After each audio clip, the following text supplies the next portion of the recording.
Cyber হামলায় যেন প্রতিযোগিতায় নেমেছে ইরান ইসরায়েলের হ্যাকাররা। তেল আবিবের দাবি, সিসি ক্যামেরা হ্যাক করে হামলা চালাচ্ছে তেহরান। তাই নাগরিকদের ক্যামেরা বন্ধ রাখার পাশাপাশি জটিল পাসওয়ার্ড ব্যবহারের পরামর্শ দেওয়া হয়েছে। অন্যদিকে ইসরায়েলি হ্যাকারদের তোপে বিপর্যস্ত ইরানের ব্যাংকিং ও ইন্টারনেট সেবা। শাইনি চুলে এখন হবে সব হেয়ারস্টাইল। সিল্কোর দ্বিগুণ শাইনি চুল প্রতিদিন।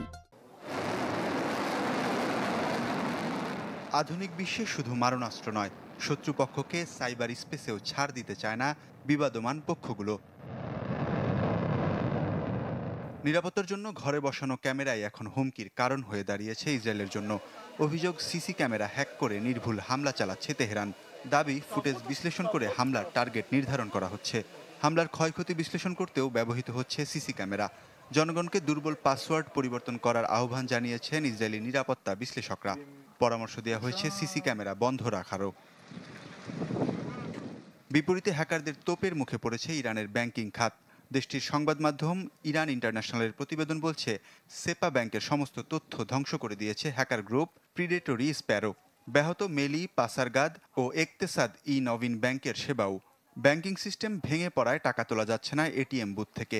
ইন্টারনেট সেবা না থাকায় বন্ধ ডিজিটাল লেনদেনও, যে কারণে হোটেল বিল, খাবার বা জরুরি খরচ মেটাতে পারছে না ইরানের বাসিন্দারা। আমাদের ব্যাংকগুলোতে সাইবার হামলা করা হচ্ছে, এতে পরিচালনা ব্যবস্থায় ব্যাঘাত ঘটছে। তবে কেউ আতঙ্কিত হবেন না, আমাদের সাইবার বিশেষজ্ঞরা তথ্য পুনরুদ্ধারের চেষ্টা চালিয়ে যাচ্ছে।